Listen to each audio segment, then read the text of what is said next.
Hi, it's Dr. Yvette White back at you again. I am here because I've gotten quite a few questions that they're asking.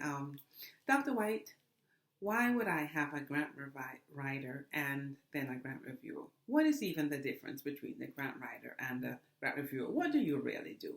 So I decided to come on and see if I could clear up a little bit about what I do.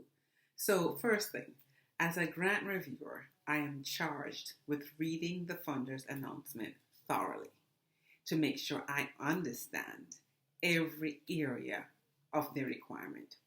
Then I take your grant and I go question by question to make sure that you have provided quality, concise answers, that you have data to support what you're saying that you're going to do.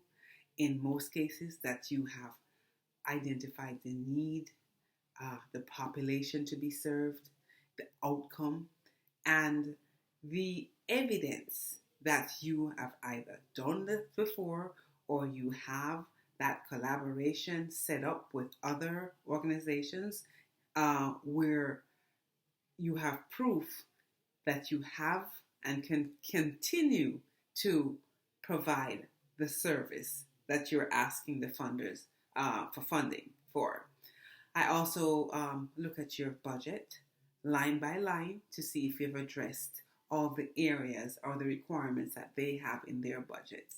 I look at the social part of the grant based to see if you're already engaged or you can engage, that you have once again proof, evidence, your logic model. Are you showing results?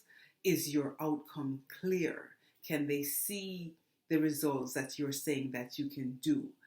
So I look at everything that you are trying to get the money for to see if your organization really looks like, based on what you have written, that you can deliver. Because that's all the funder needs to know.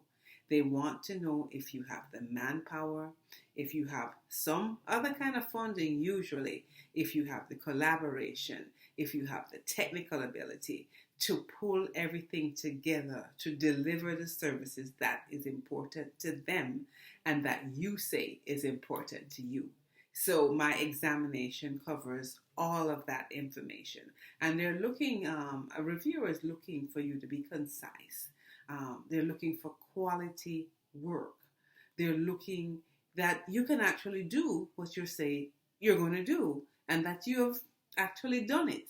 So a lot of that entails providing evidence of what you said you have already done.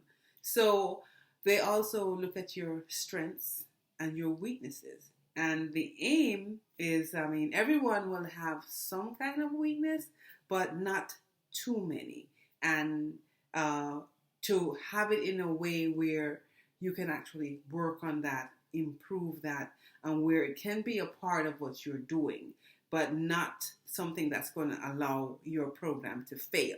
They're not looking for perfection, but they're looking to see where your company can really manage. You have that technical support, and you have that human support, and you have that expertise. So those are some of the things that we look at as a reviewer. Once I examine all your questions against their requirements, I will give you a score. And not only a score, but I will also provide feedback. And that feedback, you can take that information and go back and make whatever adjustments.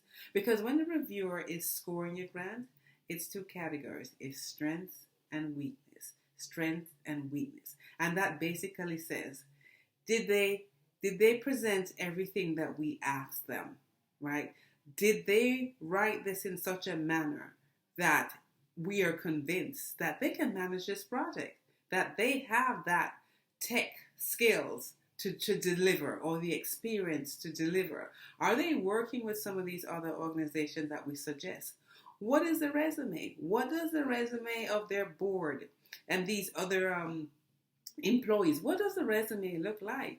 Do these people have the qualification? We look at everything that announcement says. So it is recommended to get an expert eyes, especially if these are federal grants. Sometimes the foundation grants are a little clearer, it's a little less work, and you can slip by. But it's always good to have the put yourself in the best position to be selected. So that's some of the things that a grant reviewer will look for. One thing I do want to point out, though, that the grant reviewer is not an editor, so it's always recommended that you still have your grant written in such a manner that it doesn't need editing, or they're not going to get frustrated with grammar or any spell errors or anything like that. But a reviewer does not examine grammar. They do not examine spelling. If they see something, they may point it out to you, but you really need to have that buttoned up before you get to the reviewer. So in a nutshell, that's basically what the grant reviewer does. And think about it. Look at the size grant, look at the requirements, and you know your grant writer, and then make your decision. Second set of eyes in almost everything we do is always a good thing to have. But I'm here, and I'll be coming on from time to time and talking about the different sections of the grant and going into more detail on the review process. But for now, in a nutshell, that's what I look for as a reviewer. I hope you have a good rest of your day. Thank you.